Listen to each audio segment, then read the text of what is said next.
Welcome to the Loki Podcast with John Ball from Present Influence. This week on the Loki Podcast, I'm very happy to be joined by a fellow presenter and public speaking trainer all the way from Boston. Please welcome to the show, Kit Pang. Hi, Kit. Welcome to the Loki Podcast. Yeah, thank you so much for having me. I am super excited.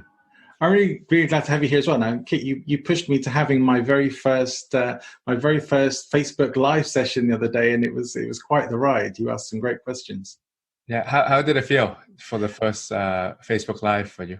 It was great. It felt like it's something that I want to do again. So I've signed up for the service that you used, and going to give it a try myself. So awesome! Good to hear. Yeah, really cool. Kit is the founder of BostonSpeaks. So he's a public speaking coach at Harvard Business School who has worked with speakers ranging from NFL players and 3-star Michelin chefs to Fortune 500 CEOs and TEDx speakers. He's on a mission to help individuals become exceptional speakers and communicators. Kit's seminars have been accredited as super fun, engaging, soul-searching, and insightful. And his happy clients include organizations such as Dell, Delta, Remax, Harvard, and MIT. That's a pretty impressive list. Kit is a serious fitness enthusiast participating in CrossFit, hot yoga, and a weekly marathon on Netflix. Kit, that's quite the resume, and welcome to the show. Great to have you with us. And we had the opportunity to have a bit of a chat about what we were going to talk about today, which is where you sprung the live session on me, which was really exciting. And one of the things we wanted to crack straight into, first of all, I'll give you an opportunity to introduce yourself and add anything to your introduction, and maybe tell us a bit about your journey into public speaking and presentation coaching. Oh yeah, I think one of the most exciting things I like to talk about when people read my bio is the last part. The Netflix show I'm currently watching is Vampire Diaries. So if anyone is watching that, we can always talk about it. But other than that, I usually like to get very personal. I used to actually be something that's not on the bio. I actually used to be a hip hop street performer. And I used to street perform out in downtown Boston, did hip hop dancing for a while. And when I first began my public speaking journey, I was actually a little bit afraid to talk about hip hop dancing in front of a professional crowd because I didn't know how to use my story of hip hop dancing. But one day I said, hey, I'm just going to try it. Let people know that I used to be a hip hop dancer. And when I said that, I can almost immediately see people's eyes just open up, and they got more in tune with everything that I was saying too, with everything that I tied into. So my public speaking journey taught me a lot about knowing how to use my own personal experience, whether you are a business professional doing updates to your board, to executives, to a weekly meeting. Don't be afraid to throw in something personal that gets back to the point that you're trying to get across. Yeah, I like it. Not that long ago, I think probably last autumn, met a guy from my business network who he introduces himself as being a failed rock star. And I really loved that. It really grabs the attention, and I can imagine the hip hop dancer stuff would certainly do the same as well. So having something like that, great, talk about yourself and talk about something that's interesting that people might even have questions about, and undoubtedly will. So your path led you to becoming a public speaker and trainer. How long have you been doing that for, and what have been perhaps some of the highs and lows for you?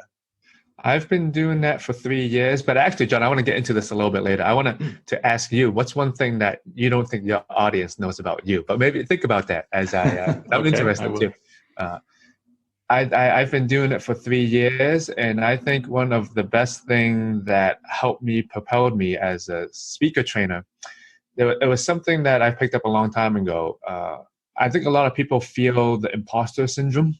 It's like, oh, if you're not the best expert in the world, how can you help someone? And then I forgot where I heard this.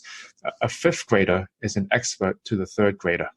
And sometimes even a college student, you're too far away removed to really help the people that you really try to help. So as a speaker trainer, I always just try to be a few steps ahead of the person that I'm trying to help, not be too far away because I won't be able to connect anymore in their world. Yeah. Interesting. Good. Well, I had a quick think about what don't my audience know about me. And not all my audience know that I was a flight attendant for 12 Oh, years. oh, And not all my audience know, in fact, very few people know that I once auditioned for the Apprentice in the UK, not the Trump one, the Sir Alan yeah. Sugar one. I didn't get in, though. Oh, got it. How was the experience though? It was really interesting. It was really interesting to see behind the scenes, and very much got a sense of the kind of people they wanted. And I don't really think it was so much business-headed people that they were looking for. They wanted drama, as far as I could tell. They wanted people who were going to it's a TV show. maybe be a bit competitive. Yeah, they wanted TV entertainment, and I think maybe I'm a bit too mild-mannered for all that kind of thing. Different TV shows look for different stuff, I guess. Yeah, but I thoroughly enjoyed the experience, and I met some really cool people at the audition as well. So I highly recommend just going for that stuff, even if you don't want to do it. It's great experiences. Yeah, that's awesome. Yeah. Okay, cool. One thing then we discussed that we wanted to bring up today on our chat was about influence and persuasion, and that you have some interesting takes and ideas about that as well. So let's get into that a bit, about what influence means to you, and what are the perhaps tools of influence that you most recommend to people or teach in your own coaching practice. I first want to ask the question of, actually, to you and to your audience, and I want to hear your response as well. What do you think is the difference between persuasion and influence? I tend to think that influence is more of a guiding. It's maybe gentle. Persuasion I see as perhaps as being a bit more forceful, and so persuasion perhaps more pushing someone towards something, and influence is more pulling someone towards something. That's maybe how I would define it. I'm not sure if that's an accurate description. How about you? Yeah, I don't see persuasion as being pushy. I think this is the difference. I'll explain it a few different ways. Let's say your family member, this is over Christmas or something, or when you see your family member, and they said, "Hey, John, I just got the newest iPhone 11. Do you want my iPhone 7? Because I don't need it anymore. I have a new iPhone. Why would I need my old iPhone?" And in case, and you might just want the iPhone 7. You might say, "Hey, if they got the new iPhone 11, why would they need the iPhone 7?" And you might want to take it, right? Versus a stranger comes up to you and says, "John, I have the iPhone 11. I don't need my iPhone 7 anymore. Do you want my iPhone 7? Then you'll start thinking, well, what does this stranger want? Why do they want to give me that iPhone 7, right? Mm-hmm. So persuasion are the things that you're doing in the moment to try to convince someone of your ideas. Not saying that is bad, not saying that is good, but what are you doing in the moment? Influence, just like that example of family member and stranger, if someone has influence over you, it is you trust them, you respect them, and over time, this is why people have no buyer's remorse, because after you buy something from someone you trust, you're saying, yeah, I'll buy from them again because I like their branding so much. They have that influence over you. It's so good that it's not a pushy thing. Some people who are great persuaders, they might push you to buy something, but afterwards, you might think about it twice and be like, they did really good persuading me, but now I kind of feel icky about it. So other people also describe it this way. I forgot where I heard this from, but they said, like playing the piano, while you're playing the piano, that's persuasion. But the 10 years you took learning how to play the piano, that's influence.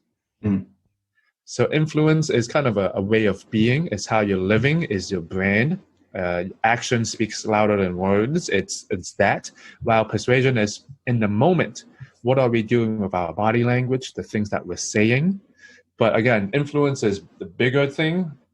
Persuasion is what's happening in the moment. I would maybe see that as being influence there as being the context, and persuasion as being the object within the context. Yeah. Does that make sense?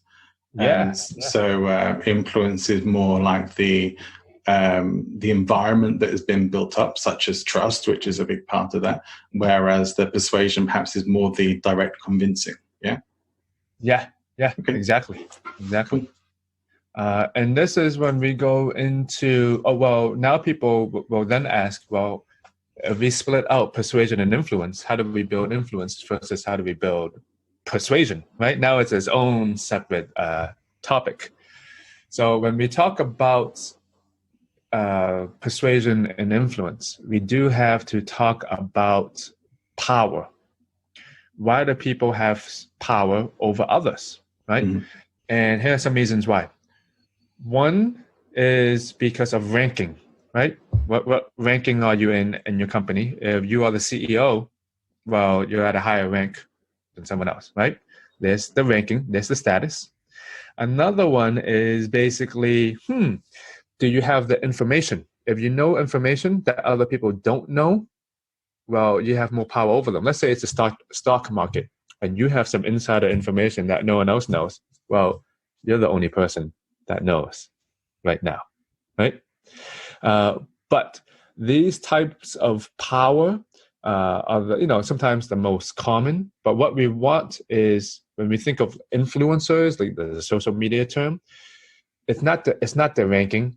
It's not that they have some special extra special knowledge that they try to sell, but it's who they are at the end of the day. Yes, we can say they are experts, but there are so many experts out there. We decide, that's the expert for me, is because of who they are as a person. Sure. And that has influence. That's way more powerful than the information alone, whatever we're teaching, or the status that we're trying to get across. And we're talking about leadership. Basically. Same reason why brands want celebrity endorsements, and it's just the association, or why certain people in the personal development industry like to have their photo taken with every famous person they meet and use it in their promotional stuff, because it's the association factor, even if that's the only time you've ever met.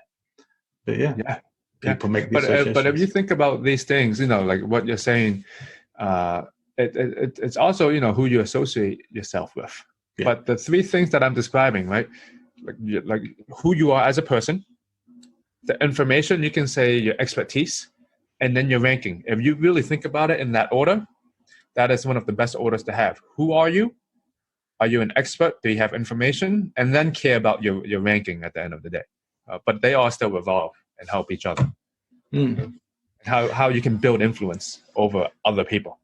Yeah, that's interesting. How would you then apply that concept to working with a client? So when we're working with clients, let's say we're trying to get better with our public speaking. Okay, let's say you have an audience in front of you. Now, let's say they don't like listening to you. Well, okay, even if they have a predetermined thought about you already, and you have a message to give them, you can still be persuasive in the moment. But you see where I'm going back to with being influential. It's like they're going to say, who is this person? Are they an expert? Or do they just depend on their ranking because they're CEO? They think they can tell us what to do, right? Now they're looking at you. I mean, it's very small, but they're looking at you for a moment and be like, who is this person? So you can really think of, and I think the thing that we want to dive into today is more of the persuasion side. But for people who want to build their influence, think about it like the Wizard of Oz. And here's what I mean. Before the Wizard of Oz, he's this big character, this big scary character that no one has seen, right? He has a lot of credibility because it's word of mouth. But his credibility gets lost when people see that the Wizard of Oz is this little guy that's just behind this big screen, and we're like, hey, your credibility is lost. I mean, now is your actions worth more than your word. So if you want to keep on building your influence, you have to think about your credibility, right? Are people, when they talk about you, is that who you are? Are you living up to your standards? And are the words that you're saying matching your actions? If you keep doing these things over and over and over again, it's actually hard not to persuade people because people will be like, wow, that person practices what they preach. They stand for what they stand for. That's a person that I will look up to. Sure. And when they have all of this, and when you get in front of and your audience, that is the stuff that wins over your audience. The things that you'll say, it only contributes to the spice of that. Yeah. So you could wrap that as integrity to a greater degree. Yeah. Integrity, the values, and it all goes back to that. I mean, it's hard. These things are hard. It's not easy. These are one of the hardest things. Yeah, it's interesting that I found in my own journey, and I certainly find this with other people who are with as well, that you discover more of who you are the further you go through life. But certainly when you start doing things like public speaking, and when you start talking about yourself more, you have to have a certain level of vulnerability. And you can't just get up there and play a character. I've done acting, I've done drama in the past. That was part of my university degree, and it was great fun. But it's very different getting on a stage as a character or as a musical performer to getting up on a stage as yourself, which requires a level of vulnerability. Otherwise, it is just an acting performance without that. Yeah. And when you have been speaking, John, has that vulnerability always been there, or no, it takes time. Yeah, it takes time to open up a bit and to feel comfortable, I guess, and to realize what you can actually say to people, and to understand that when you know how to put things the right way and to express yourself well to an audience, that so many of the things that are your unique experiences, even if the audience don't directly share them, they will be able to relate to them. And some people will directly relate to those things as well. And you only really realize that by sharing some of the deeper things. Yeah. And I want to ask, do you have any favorite speakers in real life? Were there anyone that when they were speaking, you're like, wow, they're so good?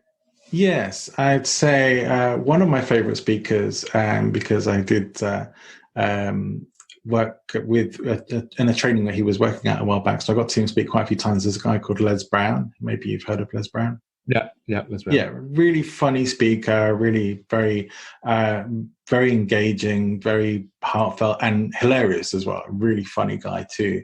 And when I first saw Les speak, I thought that's very much the style of speaking that I want to have. It's very easy but comfortable, humorous, but also vulnerable and emotional and really heartfelt. And so Les is one of those people that I really admired as a public speaker, and got a lot from watching him.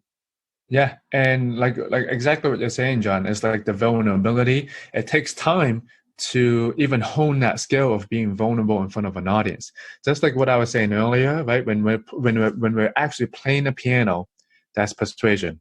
But the 10 years that they took to build to that performance, it's the vulnerability they took to take risk on, the skill that they practice. So when we do talk about public speaking, yeah, someone might be a very good public speaker tomorrow or 10 years, but it's that time they took to keep on working on their craft. That one day, anyone might look at Les Brown now and they might say, oh, he's going to kill it.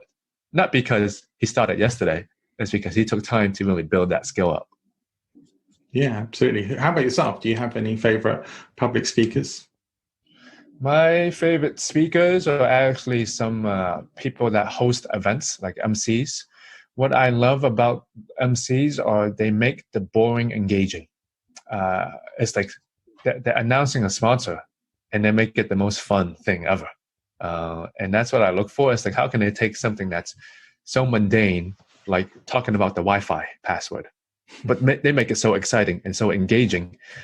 They make the whole event come alive because they're excited for it. Yeah. Absolutely. Well, I mean, I find I discover new and interesting speakers all the time, being part of Toastmasters International as well. And so from new to experienced speakers, I'm always surprised at what people can pull out of themselves when they're giving a presentation. And I see that sometimes with my clients as well. And I love seeing that journey of going from really scared initially to feeling a bit more confident and actually being able to comfortably share a story on the stage. Yeah, I'm so glad you brought up Toastmasters. This is something that I've heard from different public speaking trainers. Some of the best speakers that they have witnessed in person are actually not the most sometimes trained professionals. It's the people who became vulnerable at that time and they unleashed it at that time.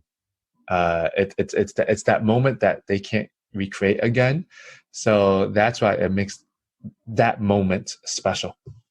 Yeah, I think the thing I love most about Toastmasters is it doesn't really teach you the technicalities that much of public speaking, really only some of the basics, but it does get you in the habit of practicing your speaking and evaluating yourself and picking yourself up on things that just help you to clean up your performance and your language. So from that regards, and it also encourages creativity because you generally will work on different projects.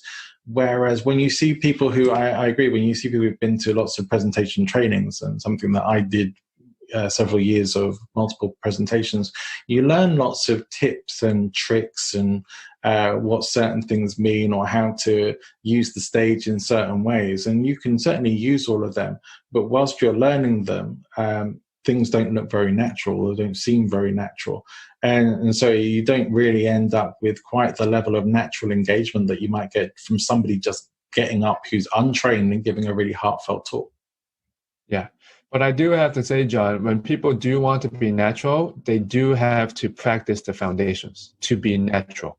Because at the beginning, it will feel unnatural. Just like learning how to play the piano or ballet. To everyone, or any kind of sport or anything, it does feel unnatural at the beginning to learn, let's say, how to play this chord, or it feels very unnatural unless they get so used to it. Then it becomes natural. Yeah, and like many things that people take up as a hobby or an interest, like musical instruments or learning a language, generally you're going to do that by yourself on an online course or with a private tutor. Not so often, or maybe in a group, but not so often you're going to do that where you're practicing that in front of a whole group of people on a regular basis, and that's your method for getting better at it. So public speaking is a bit exceptional in that regard, which I think why there's tends to be a lot more fear attached to it. But the same principles apply of, whatever you start, you're not going to be great at first. Nobody starts off with mastery. Yeah. No one starts off with. There's a quote that I've heard: "A master has failed more times than the beginner has even tried." I don't know who said that, by the way. No, I'm not sure. The guy I do a lot of work for, Harvecker, he says every master was once a disaster, which I really like. Oh, that's good. I'm going to use that. Every master was a disaster. It sums it up really well.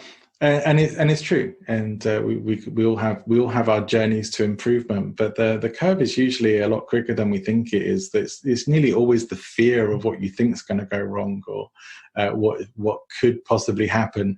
It's the same as things like fear of flying, perhaps. Whereas your whole thing is visioning the plane crashing down. Whereas if you actually envision a safe landing and a comfortable journey, you're going to have a different experience. Similar kind of thing with the public speaking. It's always what are people going to think of me? What if I dry up on the stage? What if this goes wrong? What if that goes wrong? That's what's running through people's heads and generating the fear usually. Yeah, I know exactly what you're talking about. The fear part, that is one of the harder things to help people with, because they're stuck in. My yoga teacher said, when you're stuck in your head, you're dead. And when they're stuck in their heads, it's hard. But I want to, there's this book I was reading. I want to share this with you. Always like book recommendations. Good Habits, Bad Habits. And I found this really interesting because it plays to the way we do things. The fear of public speaking, getting better as a speaker. Have you heard of the marshmallow test? I have, yes. The Stanford marshmallow test, yes. Yeah, so the marshmallow test was basically, hey, kid, sit in the room. If you don't eat this marshmallow in 5 minutes, you can have another one, And one thing that the study found out is that they were saying, and this is how our culture might agree with this, self-control might be a little bit hard because at that moment we're restricting our wants. But what they found out in that book, Good Habits, Bad Habits, the people that were actually successful, do you know what they were thinking about? The end result. they were actually, no, here's the thing. They were not even thinking about restricting themselves. In their minds, it did not even occur to them that it was self-control because it wasn't even in their minds in the first place. So if they had to eat a marshmallow, eating the marshmallow, let's say, wasn't even a bad thing for them. They were probably thinking of, I want to be this one day, therefore eating the marshmallow is actually not very hard. Or let's say you want to go to bed at 10 p.m., but it's super hard. The people who don't even have that mind and they go to bed every night, they don't have to actually deal with, oh man, it's 10 p.m. I need to do more work. They actually have a whole nother mindset. So the restricting part, they never actually even had to deal with that. So what I'm saying is the people who are not scared of public speaking, they, of course, as we get better with public speaking, they actually, well, here's the thing. If you know how you cross the street, in your mind, are you thinking a car is going to hit me? No, it wasn't even in your mind in the first place. Therefore, you won't be scared about it. But we can be scared about it every single day because unless we're stuck at home. But it's the same thing that's happening with public speaking. Most of the people who's confident, they weren't even thinking about it. It's not in their habits in the first place. And so they didn't even have to deal with that struggle because internally it wasn't there. And so the point of me saying that when it comes to becoming a better speaker or getting rid of your fear of public speaking, it's how do we deal back to our limiting beliefs? And are we just playing mind games of ourselves where we don't have to? And it's getting people to realize that, is this something that I should even be thinking about? So focused on the wrong thing or just not the right level of thinking at all? Yeah, I had as an example, I'll give an example that a thought that my client had. Same thing that happens to him in the boardroom is happened to him when he was young. He used to play in a guitar band back when he was a teenager. He used to be very good. And when people asked him, go to the front and play, he said one or two things will happen. He said when the lights were dim, he would do really good because he can focus on his music. But when the lights were on, he would look at people in the eyes and then he would start thinking, what have I messed up? The same thing is happening to him in the boardroom. He would start thinking, what have I messed up? But here's the thing. When the lights were dim, when he was focusing on his music, the consequences were always still there. Yeah, he could have messed up, but he didn't even focus on what have I messed up. He focused on his music. Right. That's down to certain triggers, though. Certain triggers. The consequences are always still there. How can we focus more on the things we need to focus on and get into the habit of focus on the things that we're focusing on instead of worrying about the things we don't have to, worry about? So what would you do in that situation? Work on changing the triggers or the responses? Where would you start? My boxing instructor said, Kit, did I know that I was throwing a chicken arm punch because my elbow was going out? John, here's the thing. I did not know. He had to tell me. Right. Okay. Now that I know every single time I throw a punch, he says, put it back in. So every single time I throw a punch, I know what I'm doing wrong, and therefore I fix it to what I want it to be. Some people don't know they're saying in their minds, I think I may mess up. That's the trigger for them. They are not even aware. So the first part is, are you aware of what thought that you're saying over and over again? Let's say you want to go to bed at 10 p.m., but you don't. What do you say to yourself? Maybe you say to yourself, I have more work to do. I have more work to do. Well, you've been saying that for week after week after week. If you are aware that you're saying that, well, it's like my chicken arm punch. Well, what do you want to change it to, right? Maybe it's, I have to go to, let's say it's 10 p.m. and the trigger is, I need to do more work. If you catch that, then you need to find something else to change it to. Maybe it's meditate. Every single time that thought is coming up, the action goes to, I think I need to do more work. But I'm just going to meditate. Or if you think I need to do more work, I'm going to drink a glass of water and shut off the Wi-Fi. Or maybe it's changing, slowly it's changing the thought. It's not, I have to do more work. It's, if I go to sleep, I'll be more productive tomorrow. But if you are not aware of it, so first you have to be aware of it. Second, you have to know what you want to change it to. It's actually very easy. Just, are you aware of it? What do you want to change it to? So, good. One thing I wanted to come back to then, in terms of creating influence and persuasion, you talked about a 5-step process the other day. Can you tell us a bit about that? Yeah, when it comes to persuasion or crafting a good message, the question is chicken or egg, which came first? Chicken or egg? Well, the question now is which comes first? Your ideas or listening to the audience? What comes first? Step 1, find out about your audience. What do they want? What are they objecting? Why are they here in the first place? But actually, let's use an example. John, do you have to go into a meeting anytime soon? Or like...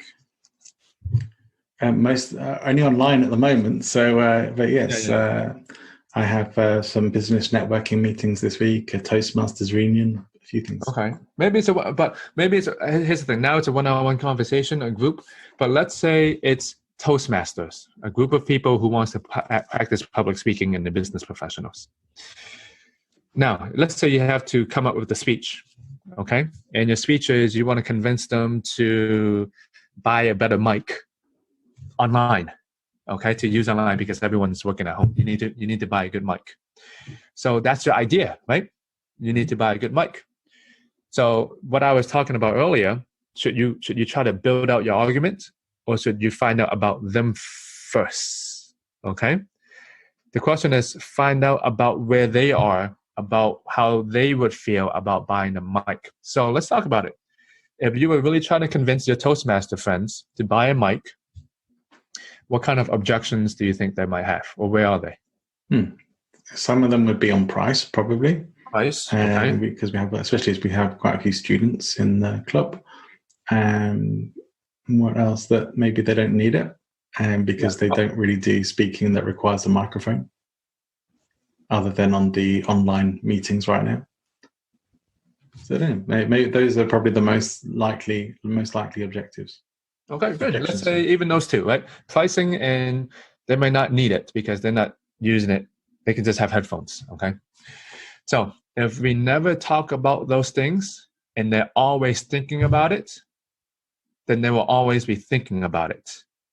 It's kind of me saying to my parents, hey, Dad, you need to eat organic food because organic food is so healthy. If I keep on talking about how healthy it is, but all he cares about is, well, son, how do we know it's really organic food that's going into the stores? They can all lie about that. It could be they just put the label on it. How do we know it's actually organic? Okay.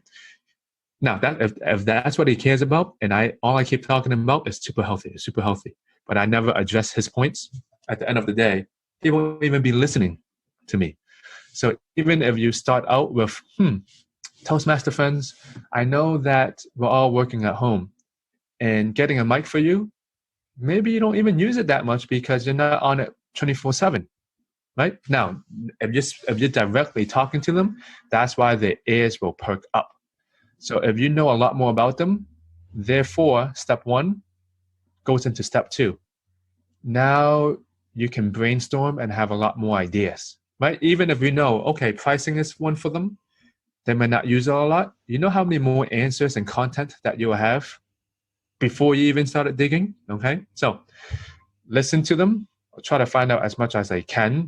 What are the objections? Why are they here? What do they want out from this meeting? What would make them happy after this meeting? Then you can brainstorm. Second step, what are the main ideas you want to get across? Less than 5, okay? Less than 5. The less, the better. It's kind of like a grocery list. If you have a list of 10 things, you're going to forget. If you have one main point to get across, that's the best, but less than 5. So let's say, again, the points are so easy. It should be less than 2 sentences. These are the main ideas, okay? So that means after they leave the Toastmaster speech, they want to get a mic. I'll use a different example, iPhone, okay? iPhone is the best phone because it looks good. There's no extra buttons, and everyone else is using it, okay? Boom. If you have those 3 ideas, these 3 ideas make the whole central theme of iPhone as the best phone. But why? Because it looks good, it's simple, and everyone else is using it. Those are your main ideas, okay? So you listen to your audience, brainstorm your ideas, which takes no time at all. You just have to write it out in a sentence. Now, when it comes to persuasion, how do you make these ideas sticky, engaging, memorable, and how do you get them to say yes to this? This is when it comes to step 3. How can you use persuasive languaging to make these ideas sticky? Okay, so let's say we're going back to, am I making sense so far, John? Any? Yeah, absolutely.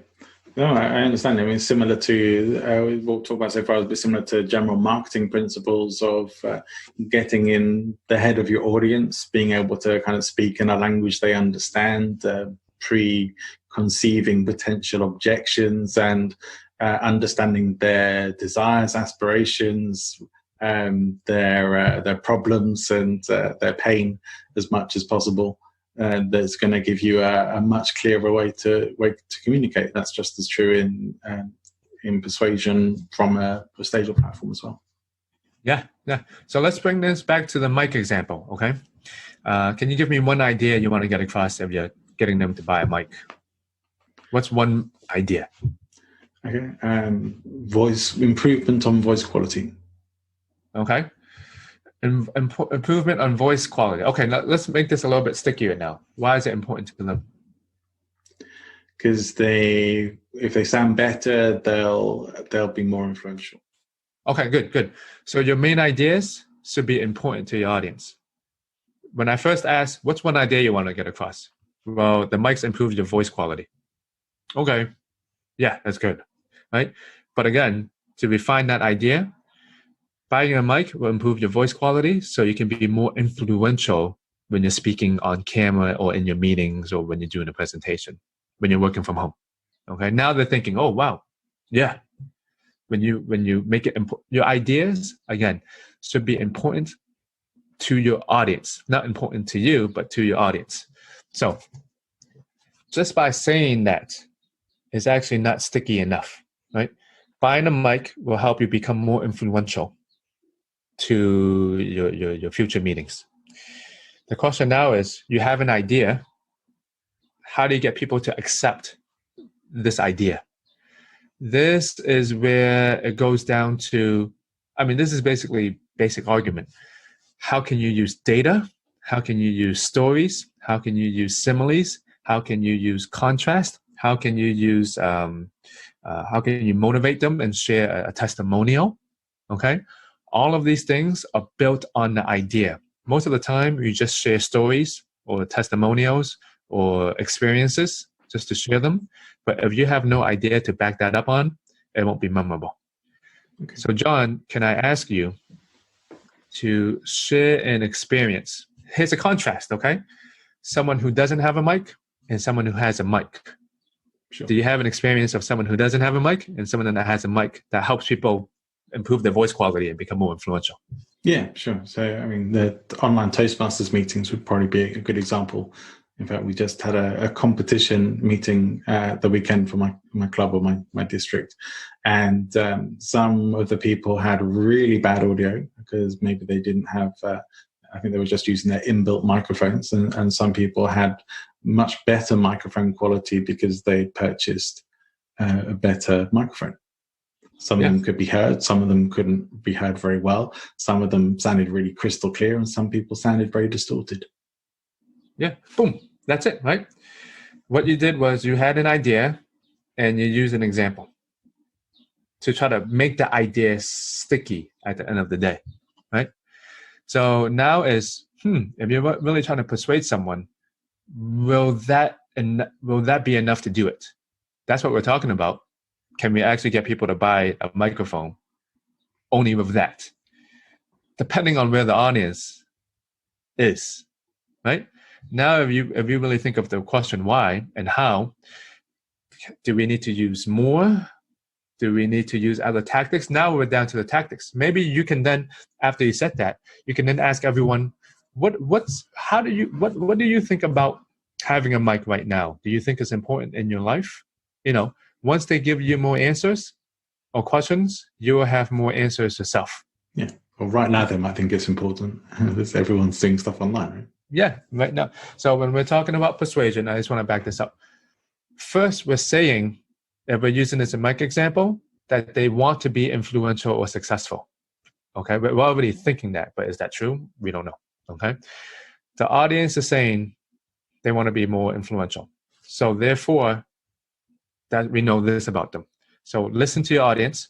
What's the main ideas we want to get across? How can we make it sticky? Okay. Fourth, you want to make this an interaction and dive deeper into what they're thinking. Because from now, we're just assuming. Now it's how can we speak off the cuff and you can see before was kind of like the pre-planning phase. Now we have to be really good at the during phase and really listen to the audience again and know how to respond in the moment. Because if you have everything prepared, but it's not what they're thinking about, you may just be talking to a wall. So you're actually talking about interacting with the audience here or just picking up on what's going on with the audience? Yeah, I'm saying if you're so good, you're able to adapt in the moment and adjust to where they are at. Yeah. Okay. And how are you going to get that sense of where they're at? You can ask questions. You can get them to raise their hands. You can see if they're nodding or not. If they are looking at you really closely. If they're all engaged, that might say something. If they're looking at their phones. If I'm going to say this, if everyone's butts are hurting, don't keep on going with your presentation. Stop. Some presenters, they know everyone's butts are hurting, but they keep going on. Why? Because they have something prepared and they don't want to go off course. They have to be able to, because if you feel like your butt is hurting, everyone's butts are hurting from sitting too long. Yeah. Well, one useful thing that I always remember from my early days in presentation skills training was that you do have to have some kind of state change on a regular basis. Doesn't always need to be massive, but it does need to be probably about every 7 or 8 minutes. Otherwise, people start to drift off in a long presentation. In Toastmasters, that's not so much of an issue because most of the presentations are only about 7 minutes at tops.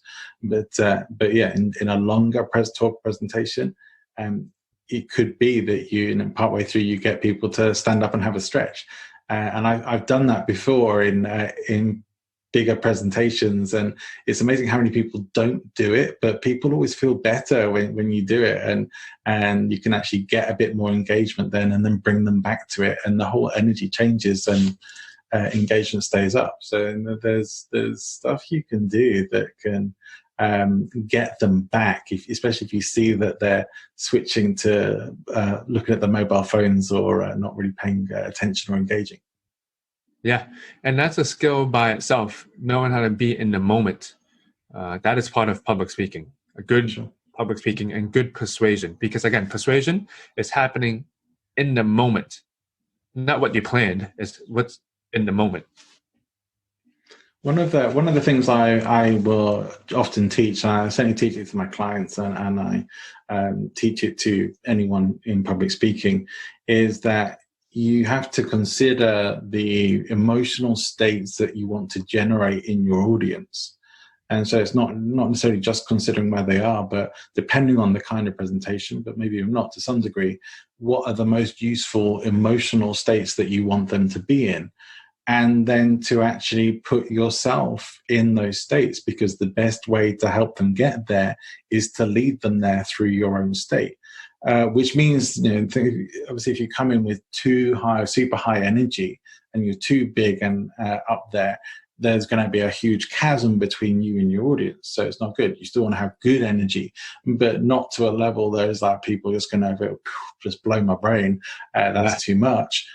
Somewhere where they can actually reach to, because your energy is going to change theirs as well. It will change the whole tone of the room, the feel of it, the engagement level of it, the amount of fun people are having.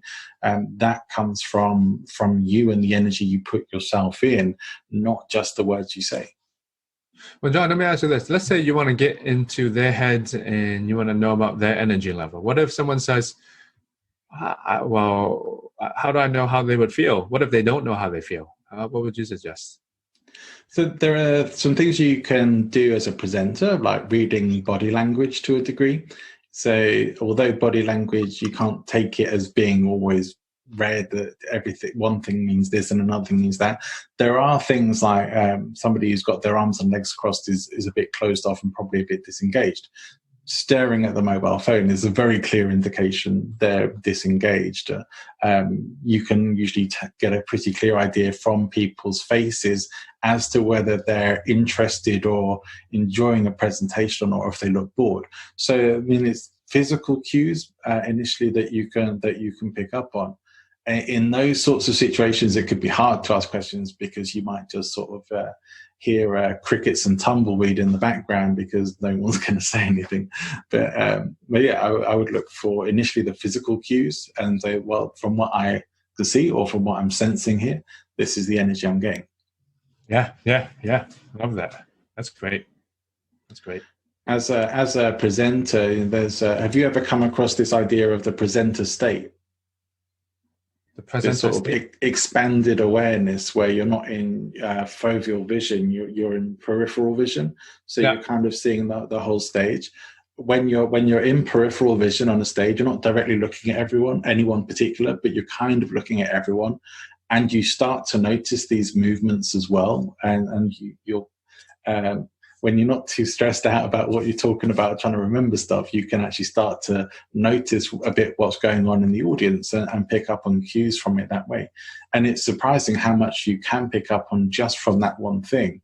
Whereas if you're not in peripheral, you may end up just fixing on individuals, and that also has the risk of, to some degree, excluding the people who you're not actually focusing on. I think it's crucial to have that much experience to be able to get into that. You know what I mean? Yeah. I think that's the hardest thing about public speaking is you either enjoy it, you want to get better at it, or you dread it. So I hope the people who are dreading it, that you can get to the next level of trying to enjoy it. Yeah, I mean, it must have been. I think for me, it took a while to get to that level of just enjoying it and having fun with it. And now I do. I love getting up on stage. I have a great time. I feel very comfortable with it. There are still some times when I'm giving a talk or presentation where I get a little bit of butterflies, but I know how to channel that into my performance energy now. And it's all a bit different. But I think the one thing I realized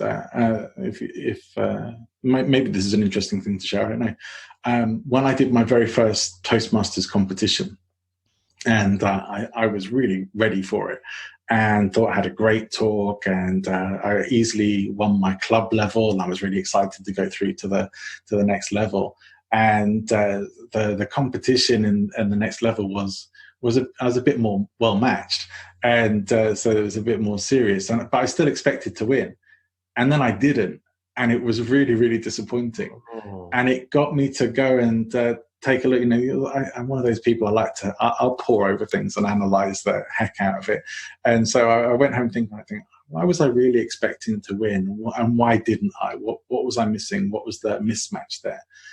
And it actually put me on a path to deciding that it would be a good idea to work with a public speaking coach, which is what I started to do. That I thought, well, I've never actually directly worked one-on-one with a coach for or learned from one specific person. So I decided to do that, and then discovered this whole other level of public speaking that I hadn't come across before from somebody who specifically coached public speaking skills to a very high level and was very experienced and accomplished in the field. It's like, okay, I know I'm a good public speaker, but there was a whole level that I wasn't even aware of. Wow. How long ago was this? Oh, not that long ago. I'm talking maybe a few years. Wow, that's great. And look at you now. Yeah. Yeah, the growth journey is interesting, and just from things I learned from working with that coach, my own level of public speaking shot up in a very short space of time to a much higher level. And even now, I'm realizing, I keep finding more things. There's more levels that you just get to as you grow. There's always still something new to learn or someone new to learn from in new and different ways, and don't want anyone to get put off by that. It's like, well, you're never going to learn everything. No one's ever going to learn everything. The basics can be achieved in a very small space of time, but it's the mastery that is the lifetime journey. Yeah. Well, John, I'm so glad you looked into a coach and you're developing as a speaker. Right. Me too. I have to be honest with you. I should seek out a public speaking coach. I've never had. I had friends, and I was just doing it so much. I kind of feel like an imposter sometimes. I'm like, how can I teach public speaking when I never got a public speaking coach myself? It does. I can recommend it because it does make a difference. And learning from, I had never considered learning from people who had been like Toastmasters public speaking world champions and things like that. That they have a lot to teach, and that they, people who make their business doing public speaking, like after dinner speaking or things like that. They have a lot to teach you. There's many different aspects to public speaking depending on.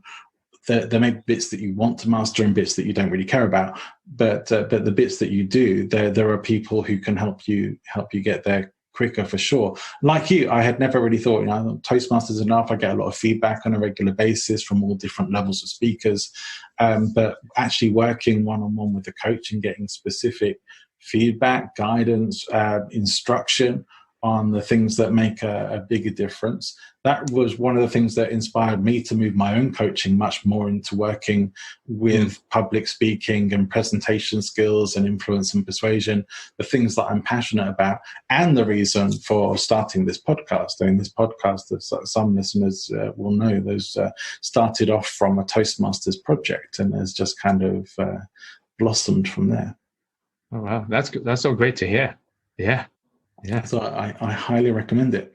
So let's come back to. Were we still working through your process? Was there still some more we didn't get to there? Yeah, I would say after this we can wrap up the podcast, dude. Basically, sure. The last step is to it's a small reflection process. Usually people don't reflect, and it's the reflection process that makes everything better. It's just like a product. People have to reflect on how the product is, not just build the product and then keep on building it. So a quick reflection process that I give for every event that you go to, give yourself a number, 1 to 10, 10 being the best. And then write, if you gave yourself a 6, why did you give yourself a 6?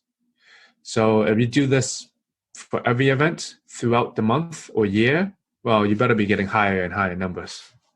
That's it. You'll give yourself a lot of answers. Like maybe after a conversation, I'm giving myself a 5.5 or 5 because I forgot to ask questions, whatever. So you can just use that and then, again, give yourself higher numbers, but why would you get to a higher number?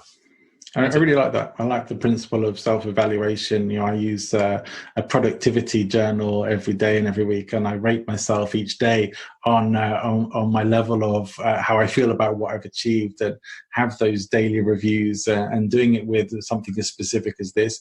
Yeah, give yourself some regular check-ins, not just what other people feed you back, but how you felt about it and what you think. Great. Yeah. I love it. Yeah. Very nice. Yeah. Okay, it's been a real pleasure chatting with you today, and I'm sure there's so many more things we could talk about, but of course time does limit us somewhat, but it has been fascinating. I've really enjoyed the conversation. I hope you have too. Yeah, John, I just want to say thank you and to your audience there, but thank you for having me.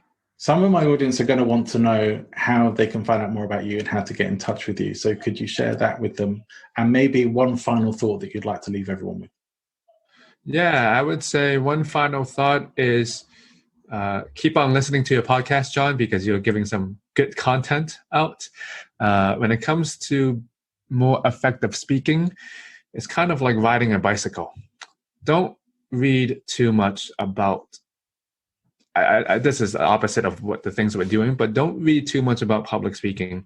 Don't listen to too many things. You just have to find opportunities. Get on the bike, go ride the bike, learn how to fall, get back up again, discover your own way. Then, of course, listen to a few podcasts along John's podcast along the way, but don't go overwhelming on too much information. That's going to drown you out. If you would love to connect with me on LinkedIn, I really do hope that we connect on LinkedIn. I'm really big there. You can also go to BostonSpeaks.com. Great. Well, we'll put all the links for how to connect with you into the description so people can find them there. Kit, just want to say thank you so much. I love the call to actually just go and do it. Don't spend all your time thinking about it and get started and then work on it as you go. That's a much better philosophy for moving things forward. I love it. Thank you so much for your time today. Your information's been great. I've really enjoyed the conversation. Let's wrap things up there, but thank you. Thank you, John. Thanks for tuning in. If you enjoyed the podcast, please make sure you like and subscribe to stay updated for future episodes. If you think you'd make a great guest on the Low-Key podcast, or you know someone who would, or you have any feedback that might help us to improve the show in the future, please email me directly, john@presentinfluence.com, or visit the Present Influence website or our LinkedIn, Facebook, or Twitter accounts. We look forward to hearing from you and connecting with you there and seeing you again on a future episode of the Low-Key podcast.